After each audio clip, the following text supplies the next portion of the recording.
नमो श्रीयतिराजाय विवेकानन्दसूरये सच्चित्सुखस्वरूपाय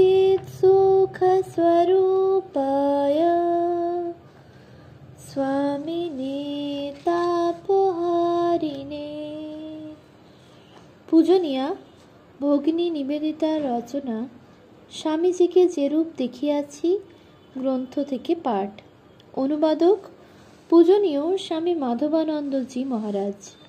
পৃষ্ঠা সংখ্যা 173। নারী জাতি ও জনসাধারণ। অতীতকালের প্রত্যেকটি জ্বলন্ত উদাহরণ পৃথকভাবে নিজ কার্য সাধন করিয়াছে।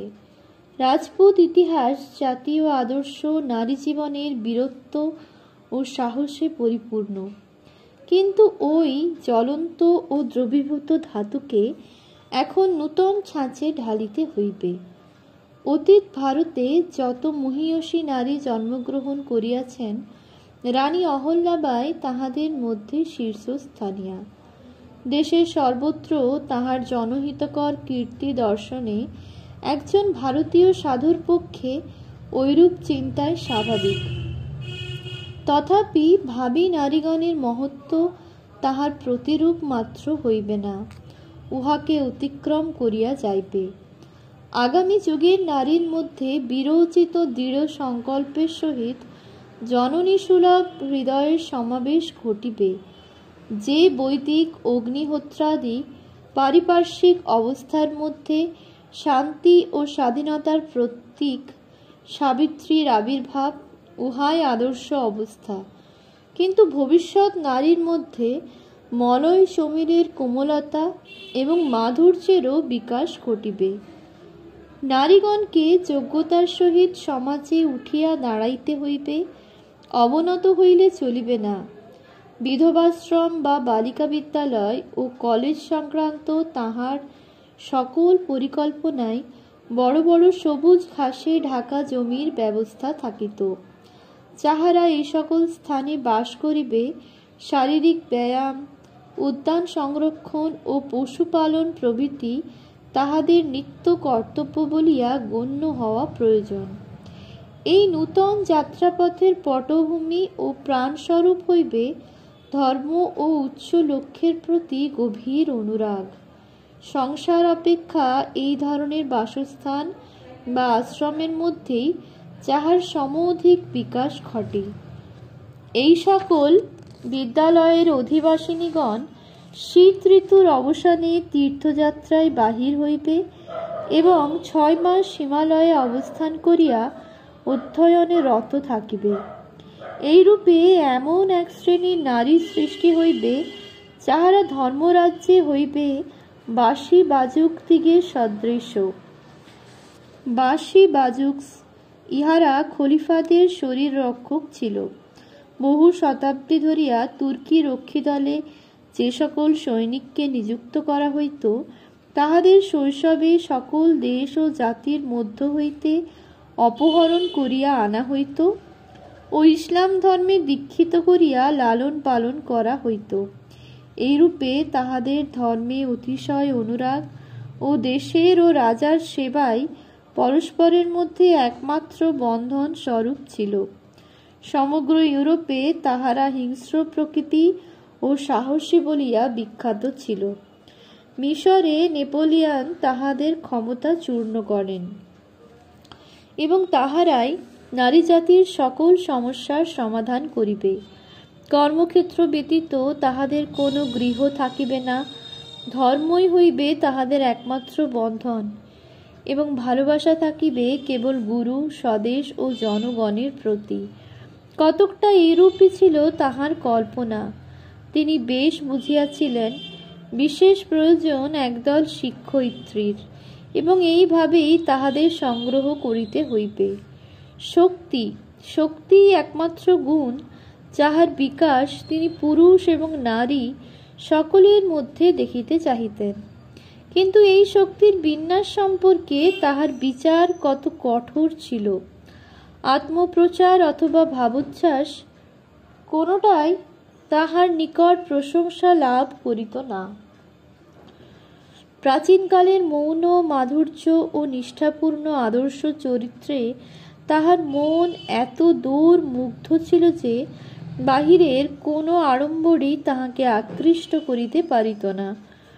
সেই সঙ্গে বর্তমান যুগের যে চিন্তা ও জ্ঞান ভারতে বিশেষ উন্নতি সাধন করিয়াছে, তাহাতে পুরুষ ও পুরুষের ন্যায় নারীরও সম অধিকার, সত্যে কোনো লিঙ্গভেদ নাই। আত্মা ও মনের উপর শরীরের বন্ধন আরও দৃঢ় করিয়া তুলিতে চাহে, এরূপ কোনো সমাজ বা রাষ্ট্রনীতি তিনি আদৌ সহ্য করিতে পারিতেন না।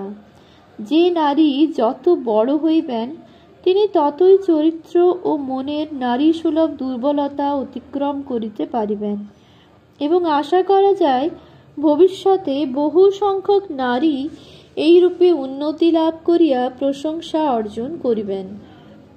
স্বভাবতই তাহার আশা ছিল বিধবাগণের মধ্য হইতেই প্রথম শিক্ষয়িত্রী দল সংগৃহীত হইবে এবং তাহারা পাশ্চাত্য দেশের মঠাধিকারিণীদের অনুরূপ হইবেন।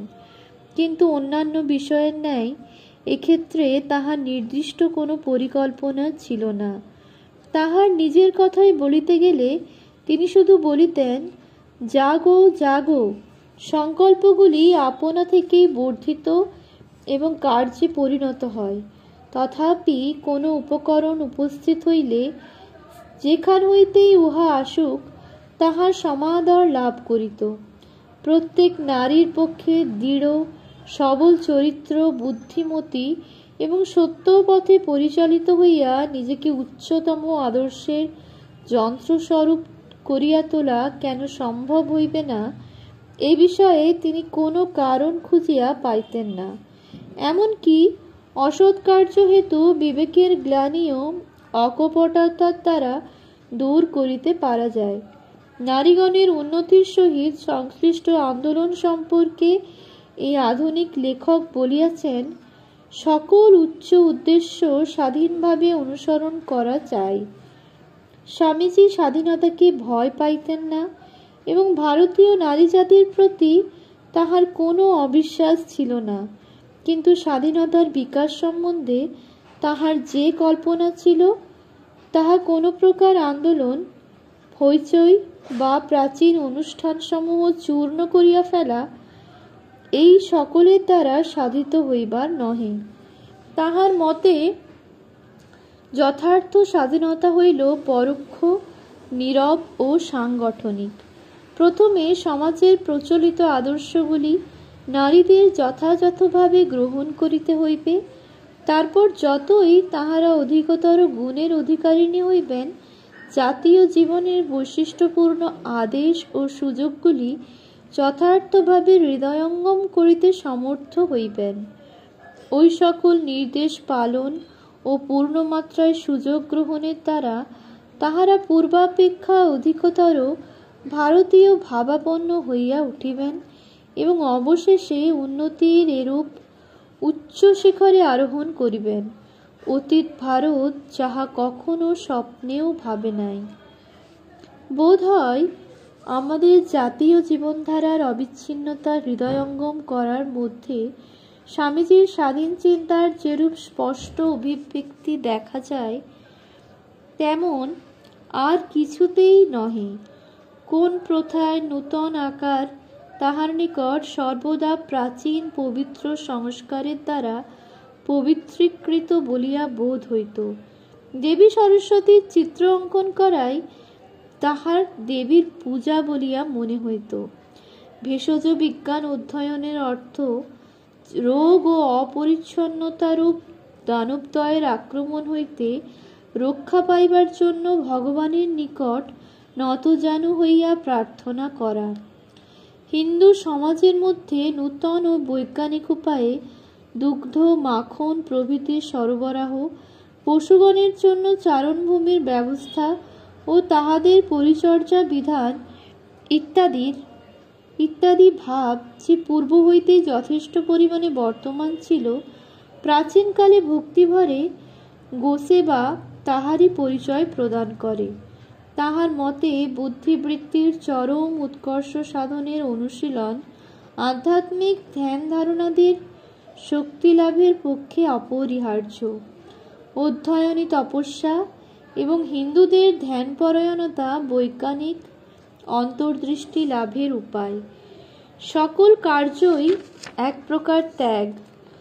গৃহ ও পরিবারবর্গের প্রতি ভালোবাসাও সর্বদা মহত্তর ও বিশ্বজনীন প্রীতিতে পরিণত হইতে পারে। তিনি সানন্দে দেখাইয়া দিতেন যে হিন্দুদের চক্ষে লিখিত সকল শব্দই সমভাবে পবিত্র।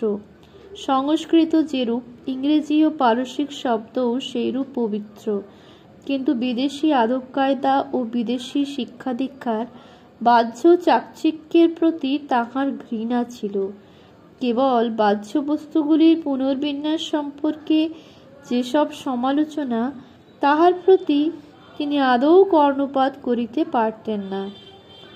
দুইটি সমাজের তুলনাকালে তিনি সর্বদা দেখাইয়া দিতেন যে বিভিন্ন সমাজ বিভিন্ন আদর্শ বিকাশের প্রচেষ্টায় রত, এবং আধুনিককালে অথবা মধ্যযুগে হোক, এই লক্ষ্য সাধন অথবা আদর্শ প্রাপ্তির প্রতি দৃষ্টি রাখিয়া তিনি তাহাদের সাফল্য ও ব্যর্থতার বিচার করিতেন। সর্বোপরি ভালোবাসা সম্পর্কে তাহার ধারণা এরূপ ছিল যে বক্তা ও যাহার সম্পর্কে বলিতেন, এই উভয়ের মধ্যে তিনি কোনো ভেদ স্বীকার করিতেন না। অপরের সম্বন্ধে তাহারা বলিয়া উল্লেখ তাহার নিকট প্রায় ঘৃণ্যতুল্য বোধ হইত। যাহারা সমালোচনা বা নিন্দার পাত্র, তিনি সর্বদা তাহাদের পক্ষ অবলম্বন করিতেন।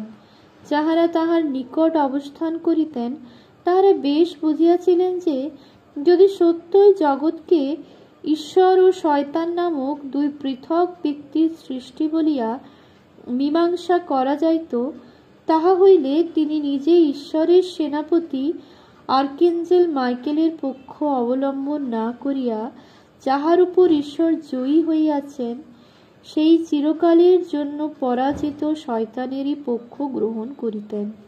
তিনি শিক্ষা বা সাহায্য দানে সমর্থ, এই প্রকার দৃঢ় বিশ্বাস হইতে তাহার এই ভাব উৎপন্ন নহে। পরন্তু কেহ যে চিরদিনের মতো দুঃসহ ক্লেশ ভোগে বাধ্য হইতেছে, তাহারই দুঃখের অংশ গ্রহণ করিবার জন্য আন্তরিক দৃঢ় সংকল্প হইতে উদ্ভূত। চিরকালের মতো কেহ নিদারুণ দুঃখে পতিত হইয়াছে দেখিলে তাহার সকল কষ্ট নিজে গ্রহণ করিয়া প্রয়োজন হইলে বিশ্বের সমগ্র শক্তি অগ্রাহ্য করিবার জন্য তিনি প্রস্তুত থাকিতেন। তাহার প্রকাশিত কয়েকখানি পত্রে দেখাইয়া দিয়াছেন যে দয়ারূপ ভিত্তির উপরেও মানব সেবাব্রতকে যথার্থরূপে স্থাপন করা যায় না। তাহার পক্ষে ঐরূপ বলা নিতান্ত স্বাভাবিক, কারণ ওই ধরনের পৃষ্ঠপোষকতার তিনি আদৌ পক্ষপাতী ছিলেন না। তিনি বলেন, অপরকে জীবজ্ঞানে সাহায্য করাকেই দয়া বলিয়া অভিহিত করা হয়, কিন্তু প্রেম আত্মা জ্ঞান করিয়া সকলের সেবায় রত হয়। অতএব প্রেমই পূজার স্বরূপ, এবং এই পূজায় ঈশ্বর দর্শনে পরিণত হয়। সুতরাং অদ্বৈতবাদীর পক্ষে প্রেমই একমাত্র কার্যে প্রবৃত্ত হওয়ার সেতু। কোনো উচ্চ সেবার ভার প্রাপ্তির সহিত অপর কোনো প্রকার উচ্চ অধিকারের তুলনা হইতে পারে না। এক পত্রে তিনি বলিয়াছেন, যিনি কাহাকেও রক্ষা করিতে পারিয়াছেন, তাহারই আনন্দিত হইবার কথা। যাহাকে রক্ষা করা হইয়াছে তিনি নহেন। মন্দিরে পূজা করিবার সময় পুরোহিতগণকে যেরূপ বাহ্যান্তর শুদ্ধি করিয়া উৎসুকভাবে অথচ সম্ভ্রমের সহিত সকল প্রকার বাধা বিপত্তির মধ্যে অবিচলিত থাকিবার দৃঢ় সংকল্প লইয়া পূজায় প্রবৃত্ত হইতে হয়, স্ত্রী শিক্ষাস্বরূপ পবিত্র কার্য সাধনে যাহারা মনোনীত হইয়াছেন, তাহাদের ঐরূপ মনোভাব লইয়া কার্যে অবতীর্ণ হওয়া প্রয়োজন। কলিকাতা মহাকালী পাঠশালার স্থাপয়িত্রী মহারাষ্ট্র মহিলা মাতাজি মহারানীর কথাগুলি স্বামীজি মনে রাখিয়াছিলেন এবং প্রায়ই উল্লেখ করিতেন। যে ছোট ছোট মেয়েগুলিকে তিনি পড়াইতেন, তাহাদের দেখাইয়া তিনি বলিয়াছিলেন, স্বামীজি, আমার কোনো সহায় নেই, কিন্তু আমি এই পবিত্র কুমারীদের পূজা করি, তারাই আমাকে মুক্তির পথে নিয়ে যাবে। ওম শান্তি শান্তি শান্তি।